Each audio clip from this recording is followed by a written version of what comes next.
어느 대단한 왕인데요.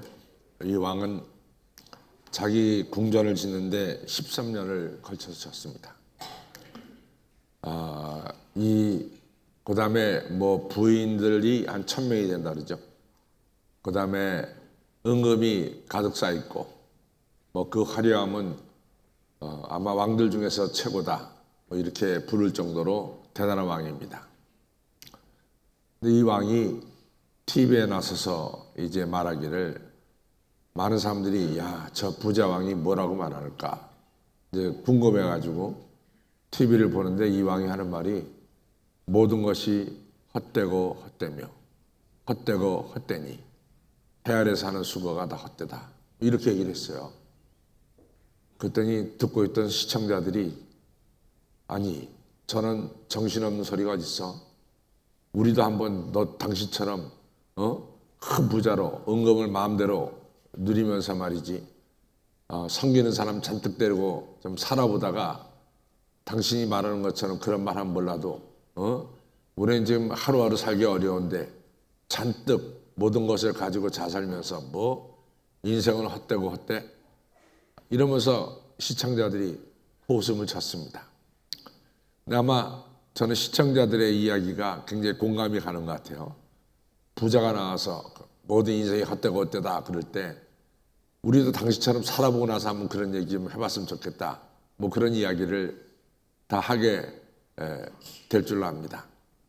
근데 미국의 뉴욕 타임즈의 칼럼니스트가 참 재미있는 이야기 썼어요. 그 사람이 뭐를 썼냐면 자기가 살펴보니까 소위 말해서 유명하다는 사람, 유명한 사람들이 좀 불행하다 이런 이야기 썼어요.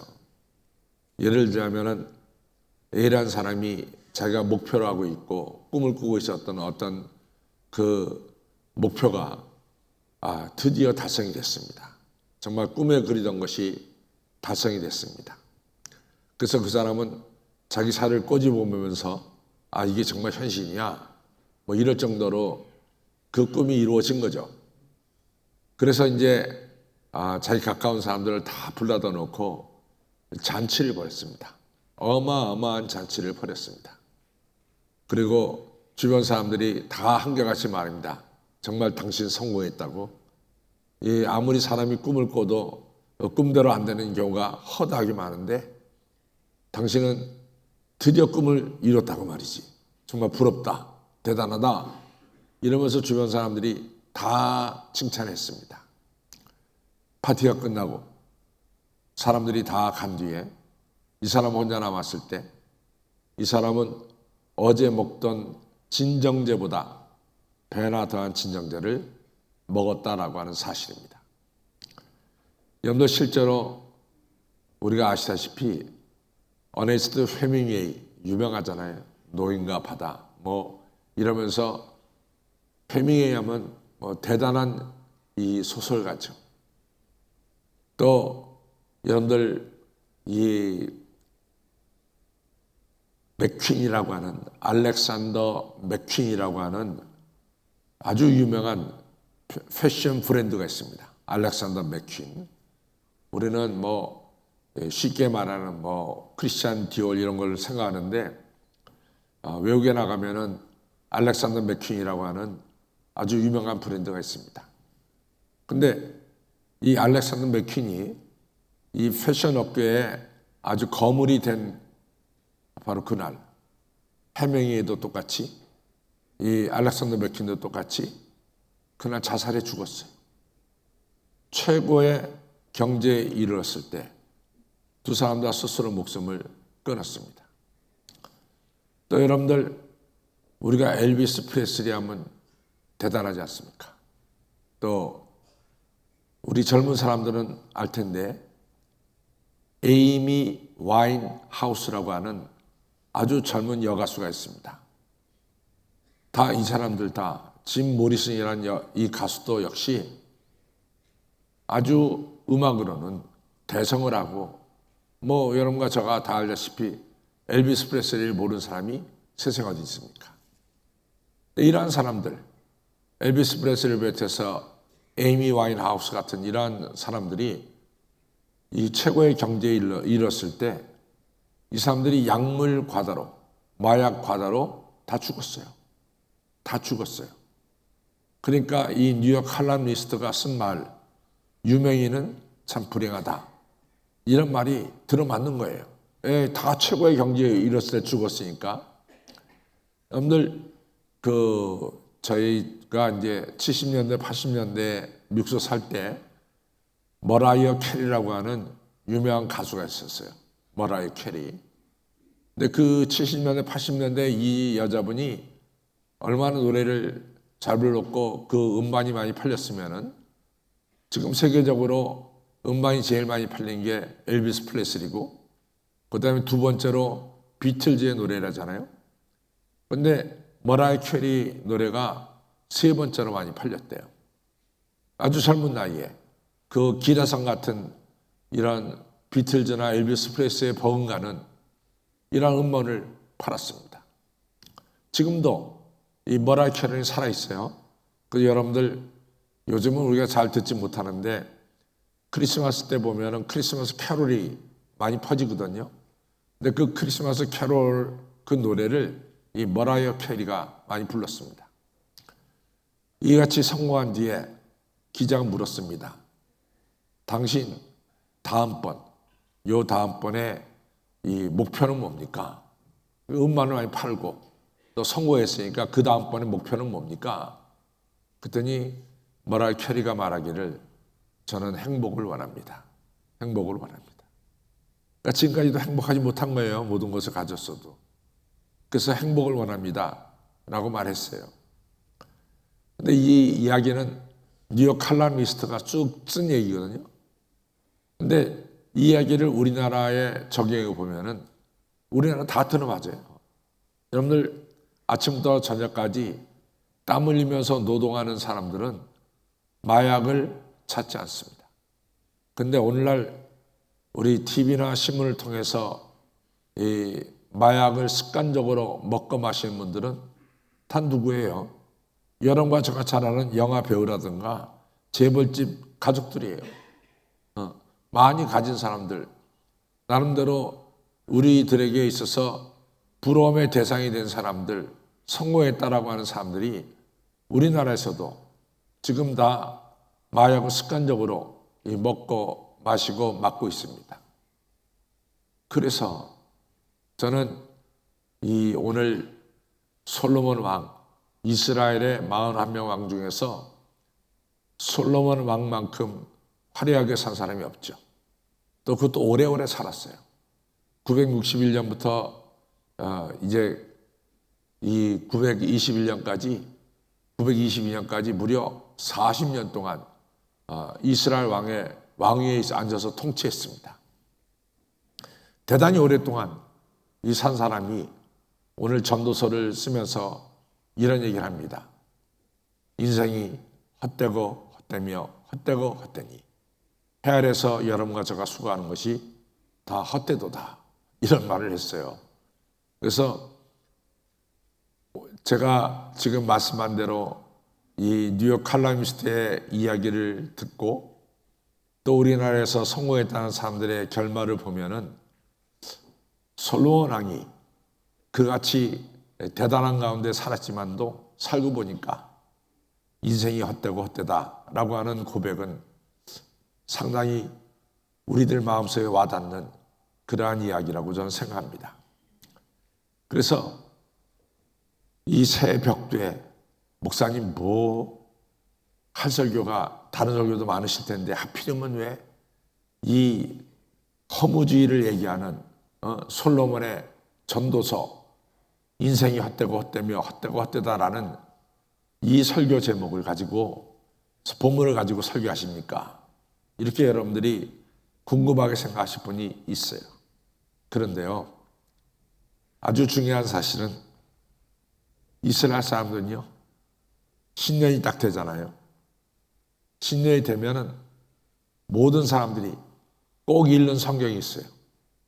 그것이 바로 다름 아닌 이 전도서 1장 1절로부터 12장까지 있습니다. 소위 말하는 니힐리즘, 허무주의라고 얘기하는 이 전도서 1장 1절로부터 12장에 나오는 말씀을 유대인들이 매 새해에 꼭 읽어나가는 이야기입니다. 아주 중요한 거죠. 우리가 이 새해 인생을 살면서 잘 살아야지 잘못 산다가는 우리는 헛되고 헛된 인생을 살아갈 수밖에 없다. 그래서 청년의 때 우리가 아직 생명이 붙어 있을 때 우리가 인생을 잘 살아서 허무한 인생이 아니라 열매 맺는 인생, 보람 있는 인생을 살아야 된다라고 하는 사실을 다시 한번 마음속에 새기기 위해서 유대인들은 새해 벽두에 이 호세아서, 이 전도서를 읽는다라고 하는 사실입니다.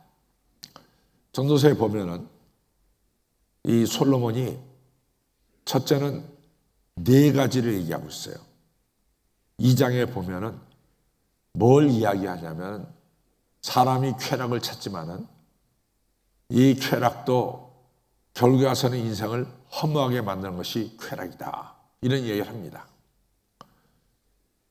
79년 8월 24일 날 정오에 나폴리 근처에 있는 폼페이에서 베스비우스라고 하는 화산이 폭발했습니다. 얼마나 용암이 많이 나왔냐면은 그 폼페이라는 도시를 다 덮었어요. 순식간에. 그래서 79년 베스비우스 화산 때문에 폼페이라는 도시는 용암의 도시가 되어버리고 말았습니다. 그러고 나서 고고학자들이 이 용암에 덮인 도시를 갖다가 발굴해내기 시작했어요. 그래서 지금은 상당히 많은 부분들이 발굴해냈습니다.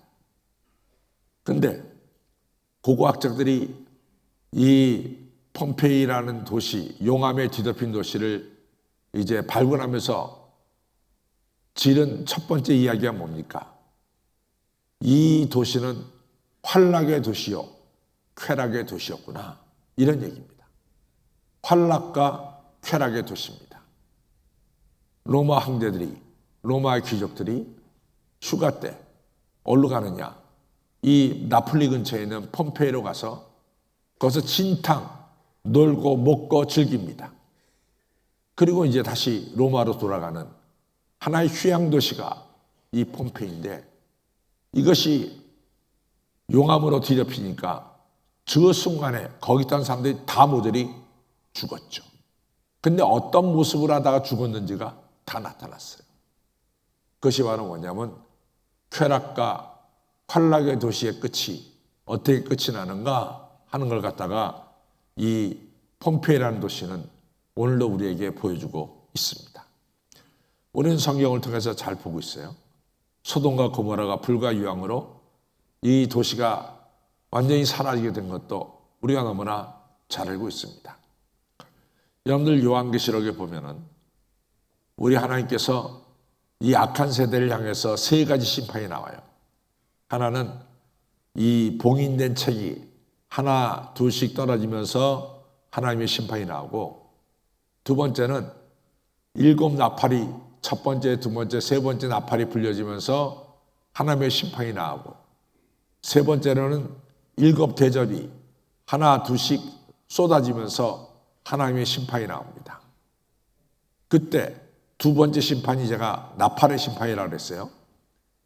나팔의 심판 중에 두 번째 나팔이 불려질 때 육지에서 화산이 터집니다. 용암이 막 치솟아요. 그러면서 그 용암이 바다로 떨어지는데 그 용암이 바다에 들어가서 바다 생물 3분의 1을 죽였다. 이렇게 나옵니다. 여러분들 그렇습니다. 쾌락과 환락의 끝은 우리가 폼페이에서 보았듯이 이같이 용암죄를 뒤집어 쓴다던가 아니면 바다 생물 3분의 1이 용암에 의해서 죽던가, 끝은 정말로 비참하게 끝이 난다라고 하는 것이 환락과 쾌락의 끝이다, 그 말입니다. 그러니까 솔로몬이 전도서 2장에서 환락과 쾌락, 허무하고 허무하다 이런 얘기죠. 그 다음에 4장에 가서 보면은 권력에 대한 이야기가 나와요. 권력. 사람들이 추구하는 게 권력인데 그 예화를 들기를 어느 가난한 사람이 정말로 노력을 해가지고 이 왕이 됐어요.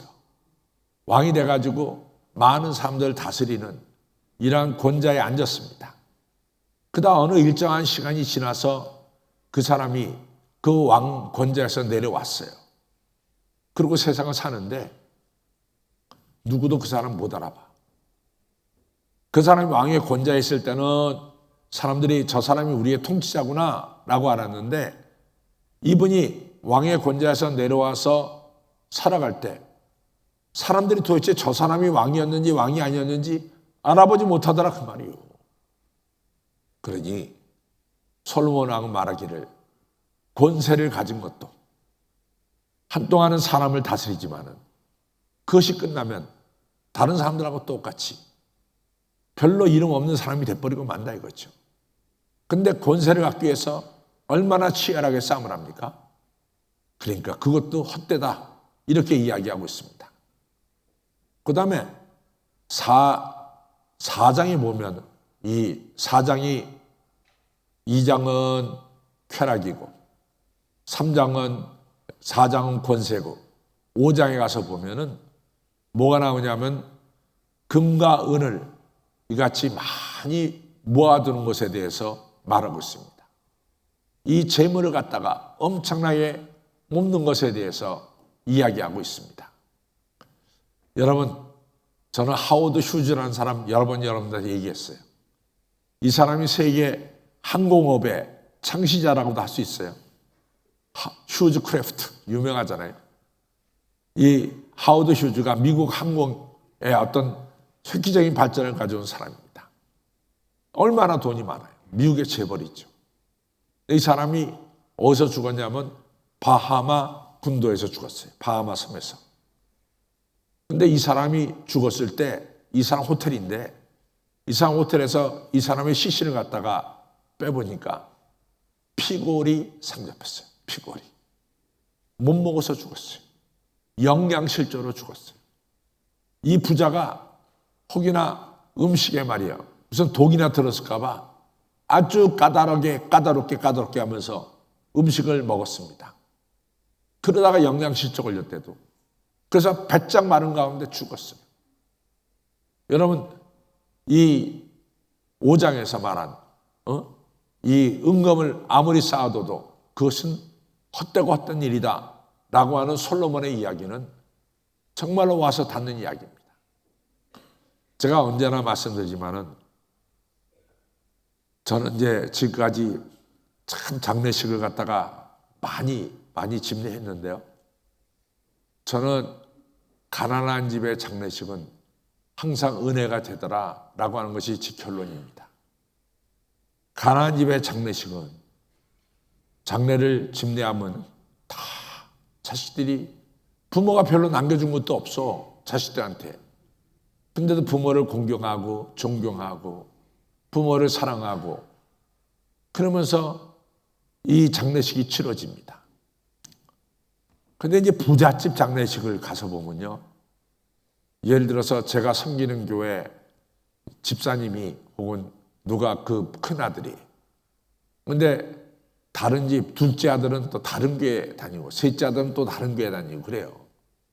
그러니까 장례를 갖다가 이제 큰아들이 되게 이제 주관하니까 자기 담임 목사인 저를 모셔서 장례식을 치르게 하죠. 근데 그 부모님이 많은 재산을 남기고 돌아가면서 재산 정리를 잘 안 했어요. 재산 정리를. 그러면 그런 장례식에 가서 제가 장례를 집례하려고 하면은 그 상주들의 눈초리가 너무 무서워. 너무 무서워. 저 목사님가 괜히 와가지고 모든 재산은 우리 형님 큰아들한테 줘야 된다.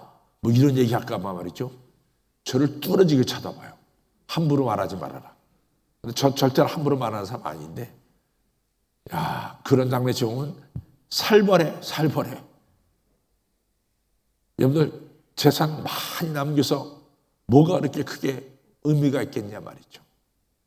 그것도 역시 이 솔로몬은 그 얘기를 하고 있습니다. 이 전도서 5장에 은금이 많아도 허무하단 말이지. 그 다음에 6장에 가서 보면 뭐가 나오냐면 우리가 자식이 많은 것, 그렇죠?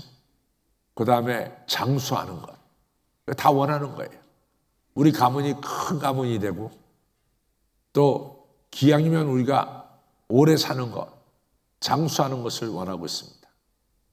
그런데 솔로몬이 뭐라고 얘기하냐면은 우리가 아무리 오래 산다 할지라도 거기에 인생에 낙이 없다면은 낙태된 자와 별반 다를 게 없다. 낙태된 자는 뭡니까? 어머니 못해서 죽은 자 아니에요. 그 세상을 못 나온 자예요.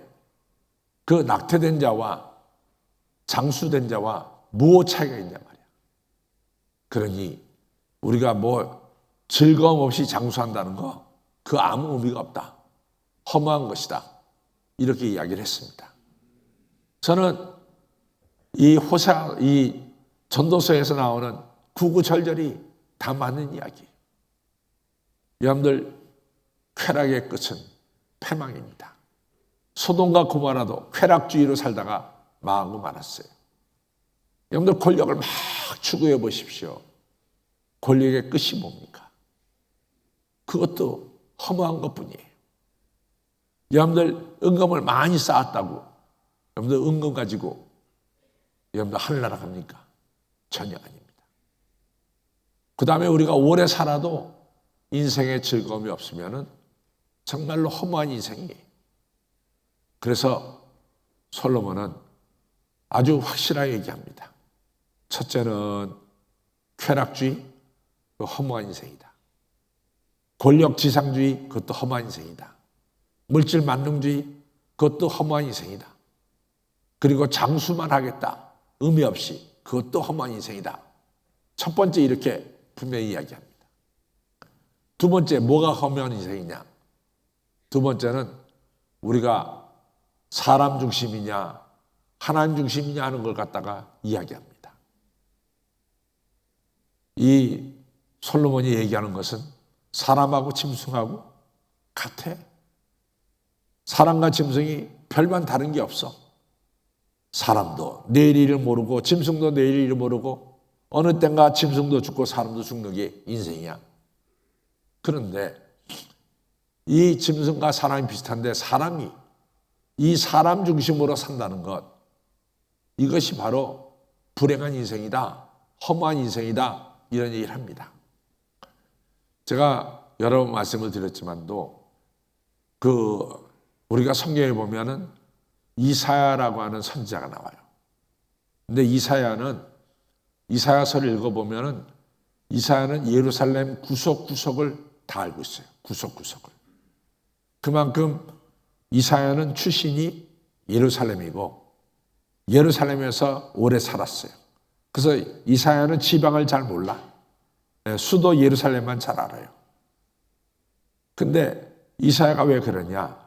이사야의 친척이 누구냐면 우시야 왕이에요.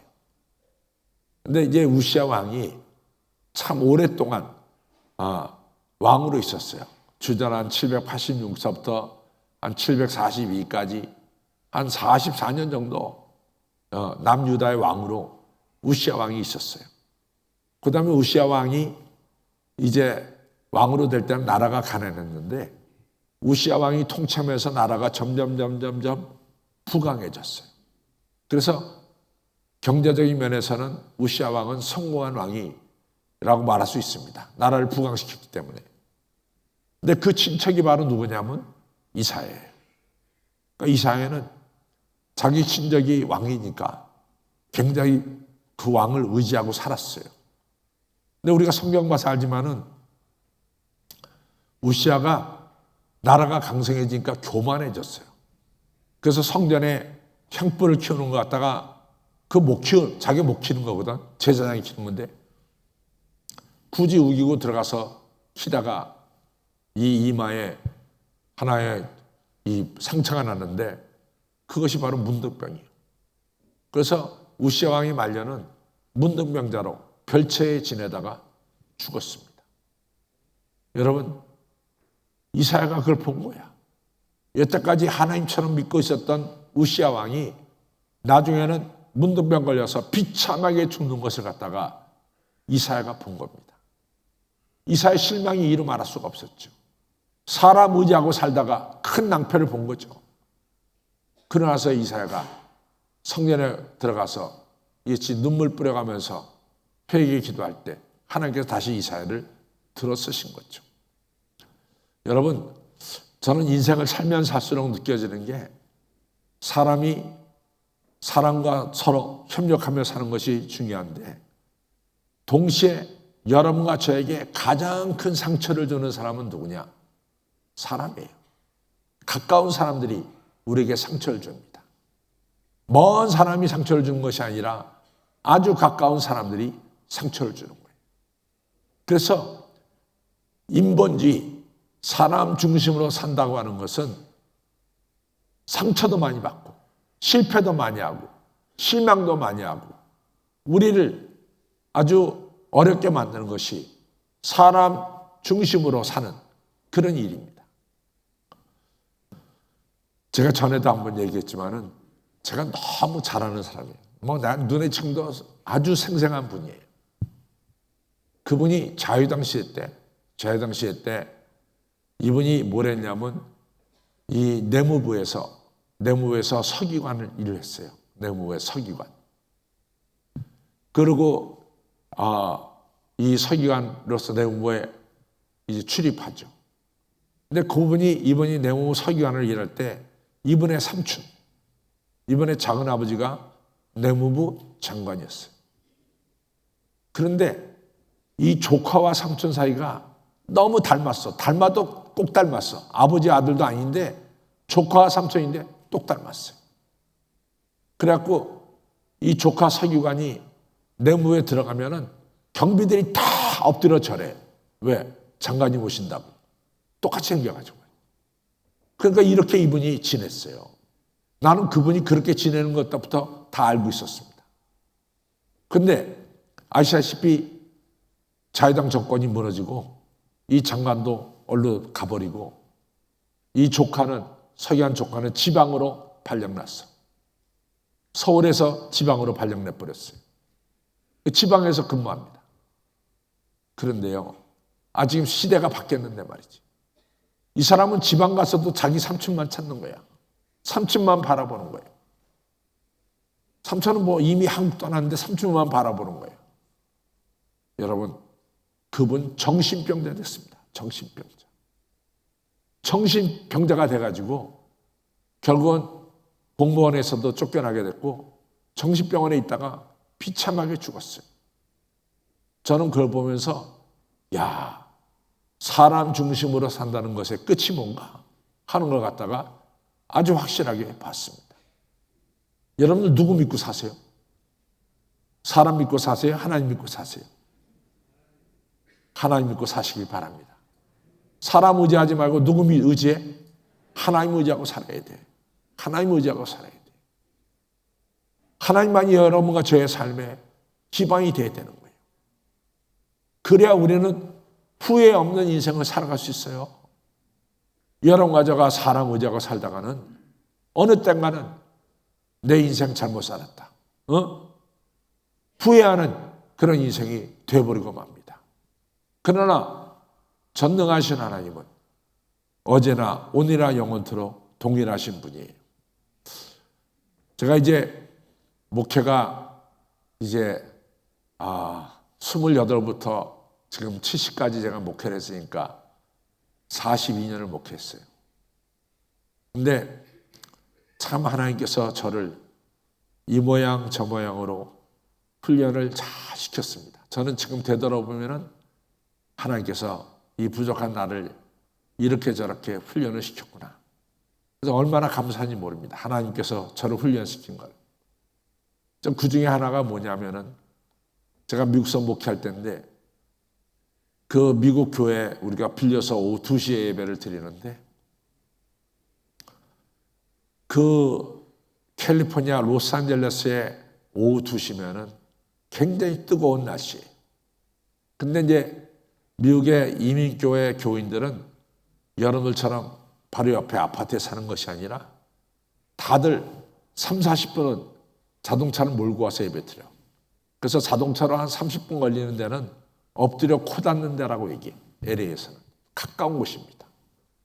그러면 오후 2시 예배를 드리려고, 오전 예배는 미국 장로교가 예배 드리니까, 오후 그 탐에 우리가 예배를 드리니까 다 차 몰고 와서 교회당에 와서 예배 드리면은, 제가 이 오전 중에인데도 조는 사람이 없는 것 같은데 있는지 모르겠지만, 오후 2시가 되면 다들 그냥 떼약볕에 병아리가 졸듯이 말이죠. 다 조르고 해요. 참 이거 정말로 속상하기 이를 데 없어요. 근데 그 옆에, 우리 교회 옆에 바로 베다니 장로교회라고 있는데, 이 베다니 장로교회는 미국 장로교회가 우리 한국교회한테 그 좋은 건물을 갖다가 원페니 1전 주고 팔았어요. 그래서 한국교회가 1전 주고 그 엄청난 교회를 소유하게 됐습니다. 근데 그 교회에 문제가 생겨가지고, 그 교회는 한 400명, 500명 모이는 교회인데 저보러 와서 설교 목사를 해달래요. 그래서 제가 오전 10시 반에는 그 교회 가서 설교하고, 우리 교회에서 차로 5분이니까 설교 끝나면 우리 교회 와서 오후 2시에 제가 우리 교회를 담당하는데, 하여튼 그 교회 가서 내가 설교만 하면 여기서 아멘, 저기서 아멘. 하여튼 교인들이 얼마나 은혜 받는지 몰라요. 그러다가 오후에 제가 섬기는 교회만 오면 다 잡버려. 야, 정말로 미치겠어요. 야, 이게 말이 되냐. 그러니까 이 대학교에서 운전하고 왔다가 교회 안에 선선하니까 그냥 잡버리는 거예요. 점심도 먹고. 그래서 제가 우리도 오전 예배를 드려야 되겠다. 하나님, 저희에게도 예배당을 허락해 주십시오. 더 이상 전세 예배가 아니라 저희들도 예배당 가지고 예배를 드렸으면 좋겠습니다. 정신없이 기도했죠. 그래서 드디어 이 시내 예배당 교회가 하나 났어요. 그게 100만 불인데 지금은 100만 불 아무것도 아니지만 그 당시에 100만 불은 너무너무 비싼 돈이에요.